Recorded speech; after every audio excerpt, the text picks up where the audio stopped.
The title today is Who is the Creator of this world? I went for it with the title tonight, eh? Who is the creator of this world? I don't know.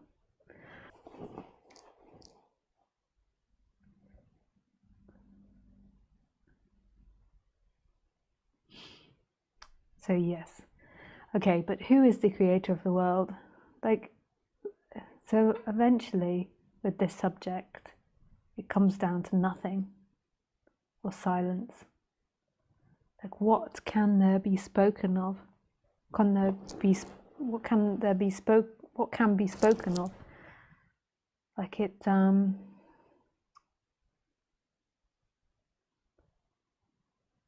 none of this makes sense, and yet it's so at home in not making sense. So your essence is at home, but yet nothing makes sense. When you're seeking to understand this subject and to have these shifts, there's often this sense that understanding will bring me something. And understanding will settle the person down, and it will clear the cobwebs and tidy the cage of the person, or the outfit of the person. Maybe cage is the wrong word, like more like the clean the messiness of the person up.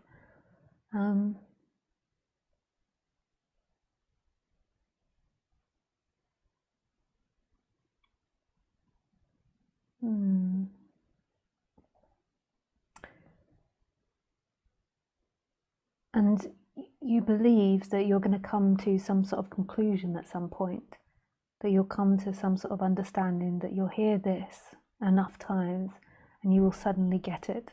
And there might be the projection onto me that I have got it and I know all these things.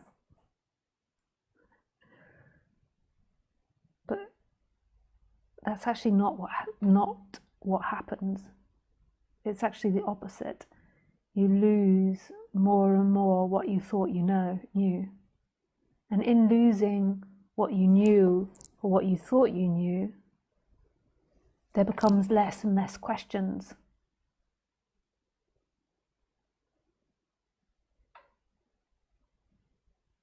So the question, who is the creator of the world, or who is the creator, it feels like a relevant question to you, but it's actually seeking energy.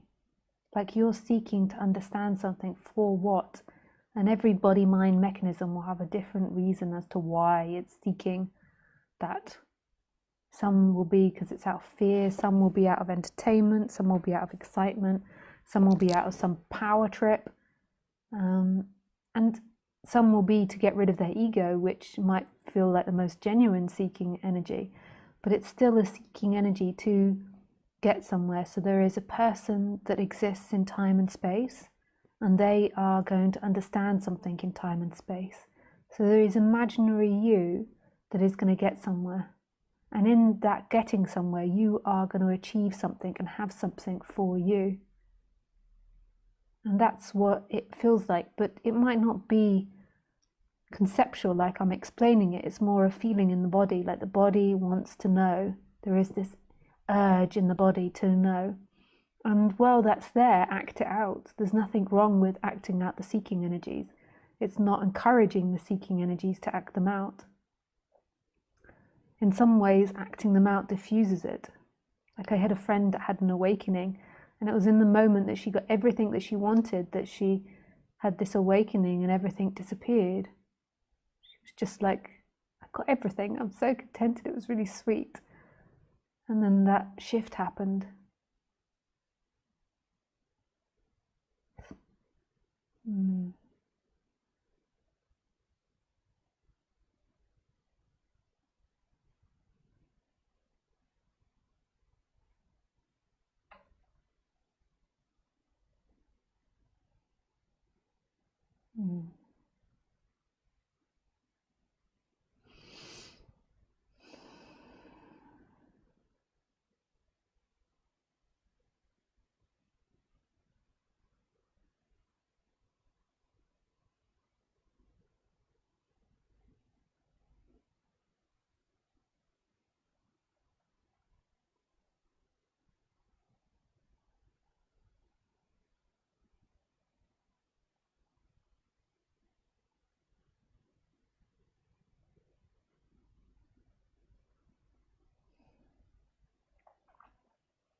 So everything on the human level is created by genetics and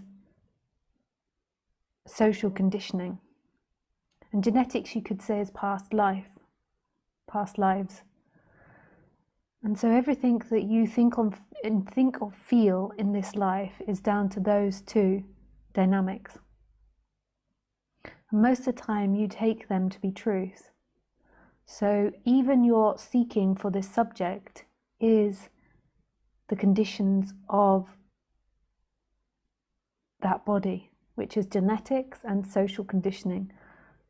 So it's formed out of that. So a series of events apparently in time have led you to this place now where you're seeking non-duality.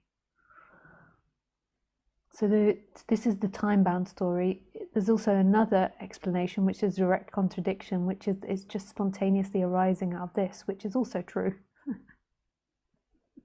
But we're just going with this other line. So, but the problem with the appearance of these social conditions and these genetic responses to habits and conditions. So with habits and conditions that appear, they come with stories that are very personal, like I am on this seeking path because I've always felt like there was something not quite right, and now I realized it's blah blah blah blah. Whatever story you tell yourself about this isn't true. Whether it's the hero story, like I finally made it, my whole life I was seeking something and now I found it in non-duality, or whether it's the victim story of like nothing's ever fitted, and now non-duality doesn't fit, I'll never make it. None of these stories fit the truth of what's happening. They're simply perspectives appearing.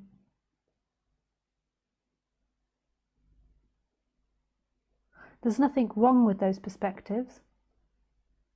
It's not saying that you don't have to have them, but what happens is there is an identification with them and a belief that there is somebody existing inside this body having an adventure through space and time. There appears to be, but that's not actually who you are.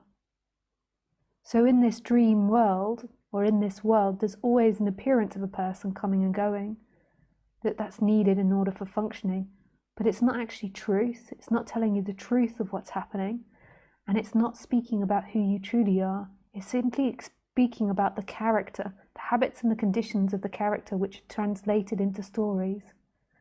Who you truly are is beyond form, beyond words, beyond understanding, beyond sounds, beyond smells, beyond titles that you give yourself or stories that you give yourself, or anything that goes into time and space. Who you are is what's always been there. And what's always been there is not something we can simply wrap up into words and say, it's God, or it's consciousness. I use the word consciousness just because it's easiest. And that's what we're used to using in non-duality.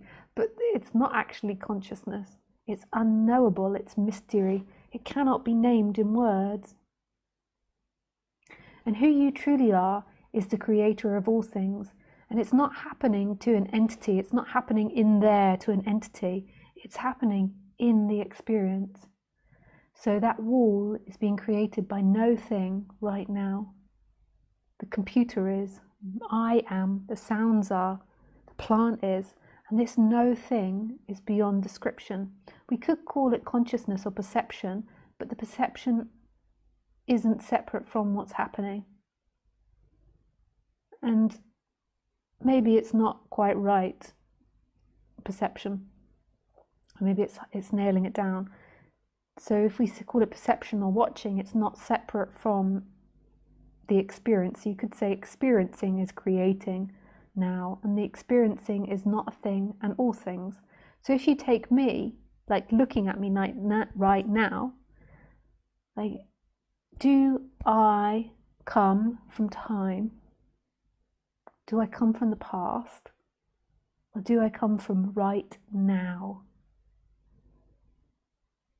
In your experience. And if I come from right now, do I come from a place? Is there a place that you can hold on to? Or do I come from no thing? Not a thing, baby.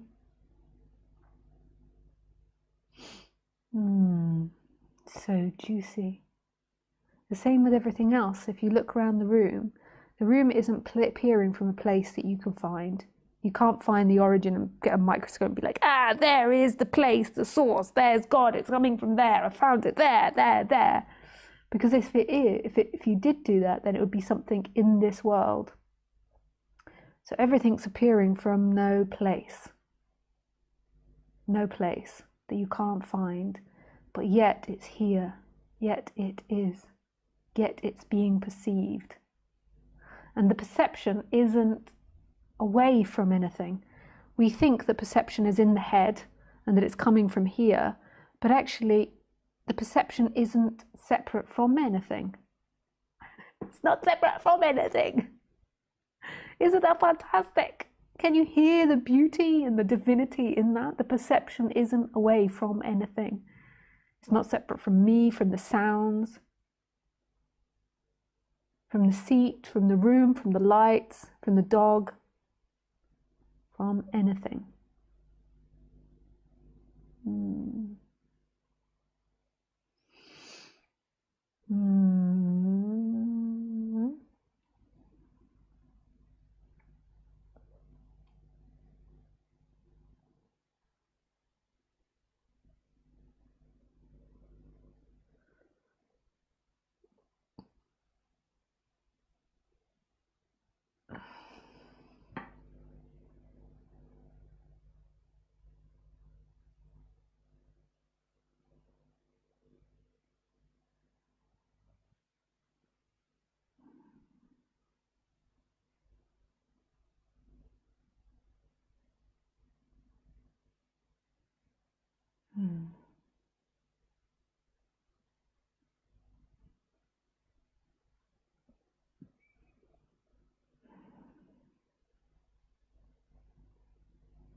So the creator of everything is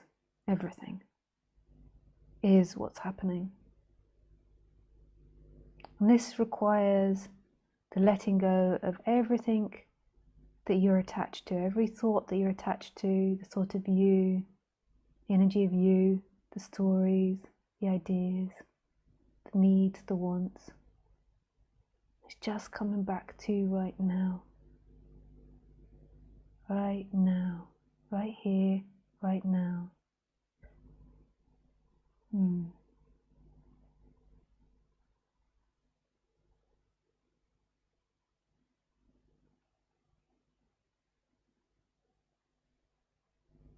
Right here, right now. This is the creator. So, and that's where non-separation is. So the idea is, in most humans on this planet, is there is an entity, a separate entity in here.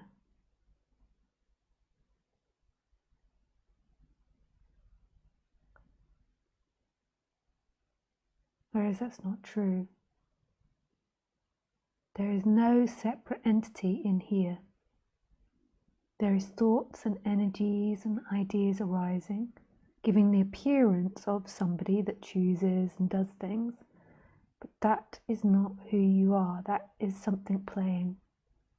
That is a dance, an appearance that's coming and going. It isn't solid. It's always changing and evolving. And there's something else that's always here. What is always here? What never leaves? And that is this is being perceived.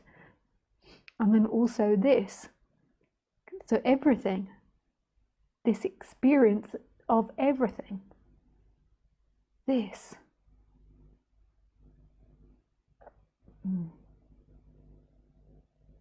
This is timeless and this is spaceless. Time and space is a human invention, and it comes with imagination.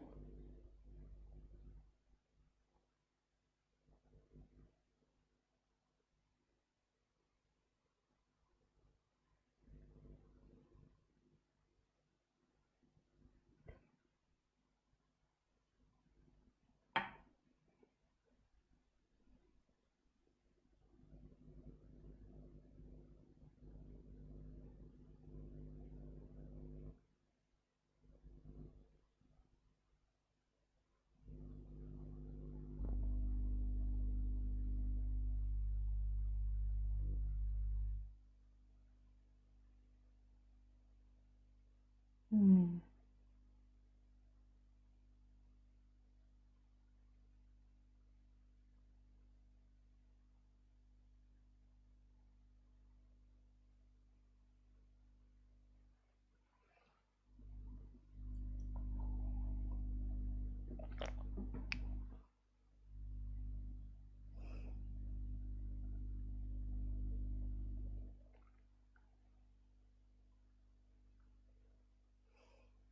This is it, baby. This is it. This is all that's ever wanted. So all these dreams of what you think you want or need are simply dreams. They're nice. They're pleasing to the body gets pleasure. But this is all that's wanted.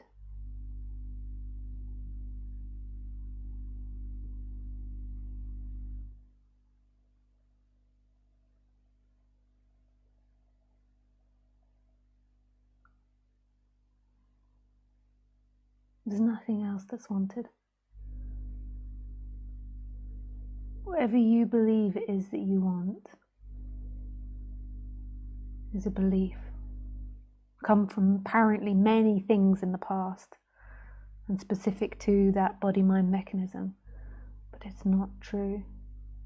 It really isn't. And this is the suffering I feel of humanity. The belief that my happiness, my happiness is found in time. Is the true contentment, what you're truly looking for, is found in the timeless, right here, in this, as this.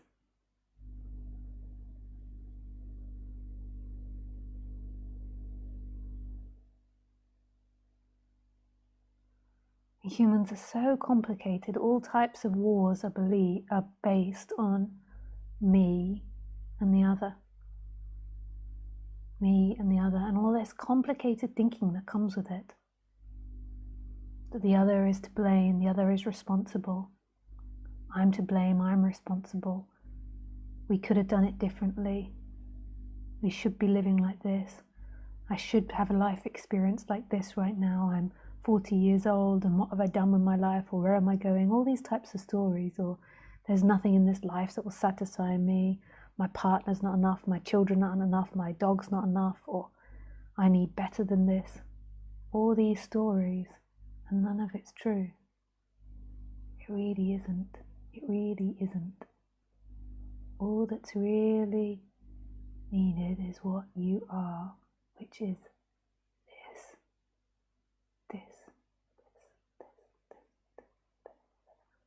this, this.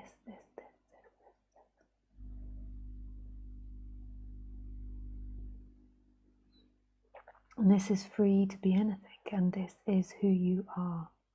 You are the light, you are my words, you are my body, you are this chair, you are this beautiful plant, you are the beautiful backdrop, you are your room, you are the sounds, the smells. This baby.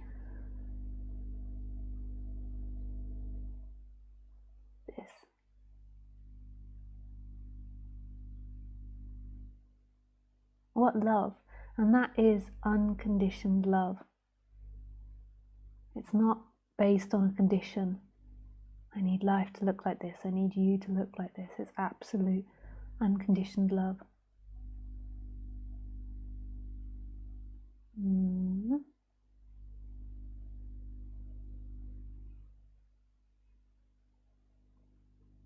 Nothing more could be added to this. It's love, love, love, love, love, love, love, love, love, love, love. It is love.